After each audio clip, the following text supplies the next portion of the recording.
കുത്തബ് മിനാറിനെ കുറിച്ച് ഒരുപാട് സ്റ്റോറി ഉണ്ട്. വളരെ തുച്ഛമായ സ്റ്റോറി മാത്രമേ എന്നെ കൊണ്ട് കളയാൻ കഴിഞ്ഞു. ശരിക്കും പറഞ്ഞാൽ ഇന്ത്യയിൽ, നമ്മുടെ ഭാരതത്തിൽ, നമ്മുടെ ഹിന്ദുസ്ഥാനിൽ ഇസ്ലാമിക് റൂളിന്റെ തുടക്കം കുറിച്ചതിന്റെ സ്മാരകമാണ് കുത്തബ് മിനാർ എന്ന് പറയുന്നത്. മുഹമ്മദ് ഗോറിയിലൂടെ, കുത്തമുദ്ദീൻ ഐബക്കിലൂടെ, ഇൽത്തുമിഷിലൂടെ ഇതങ്ങനെ മുന്നോട്ട് പോയി.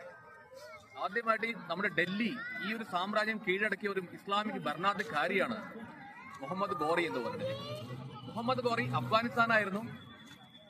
അദ്ദേഹം അഫ്ഗാനിസ്ഥാനിലെ ജാൻകി മിനാർ എന്നൊരു, അവിടെ ഒരു സ്തൂപം ഉണ്ടായിരുന്നു, ഒരു മോണുമെന്റ് ഉണ്ടായിരുന്നു. അതിൽ നിന്നും പ്രചോദനം ഉൾക്കൊണ്ടാണ് നമ്മുടെ ഇന്ത്യയിലുള്ള കുത്തബ് മിനാർ പുള്ളി നിർമ്മാണം ആരംഭിക്കുകയും അതിന്റെ പണി പൂർത്തിയാക്കുകയും കഴിഞ്ഞിട്ടുണ്ടായത്. എന്താണ് അവർക്ക്, എന്തുകൊണ്ടാണ് ഇവിടെ ഇങ്ങനത്തെ കുത്തബ് മിനാർ ഒരു ഉണ്ടാക്കണം എന്നൊരു മോട്ടോ വന്നത്? അത് പണ്ടത്തെ ഒരു ഇസ്ലാമിക രാജാക്കന്മാരുടെ ഒരു റൂളായിരുന്നു.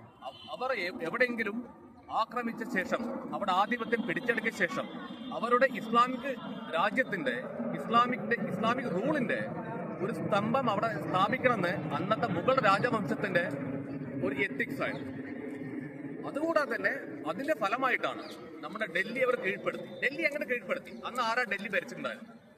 ഡൽഹി അന്ന് ഭരിച്ചിട്ടുണ്ടായിരുന്നു പൃഥ്വിരാജ് ചൗഹാനായിരുന്നു അന്നത്തെ ഭരണാധികാരി ഉണ്ടായിരുന്നു. മുഹമ്മദ് ഗോറി 17 പ്രാവശ്യം ഡൽഹി ആക്രമിച്ചു. അവസാനം 17ാമത്തെ പ്രാവശ്യമാണ് പൃഥ്വിരാജ് ചൗഹാനെ അദ്ദേഹത്തെ കീഴടക്കാൻ കഴിഞ്ഞു, അതും ചതിയിലൂടെ. അങ്ങനെ ഈ ഡൽഹി മുഴുവൻ മുഗൾ റൂൾ, ഇസ്ലാമിക് റൂൾ പോയിക്കൊണ്ടിരിക്കുന്ന സമയത്ത് നേരത്തെ പറഞ്ഞ പോലെ അഫ്ഗാനിസ്ഥാനിലെ ജാൻകി മിനാർ എന്നതിന്റെ സ്തൂപത്തിന്റെ അതേ അനിശ്ചിതത പ്രകടിപ്പിച്ചുകൊണ്ട് തന്നെ ഇവിടെ അദ്ദേഹം കുത്തബ് മിനാറിന് പണി നിർമ്മാണം ആരംഭിച്ചു.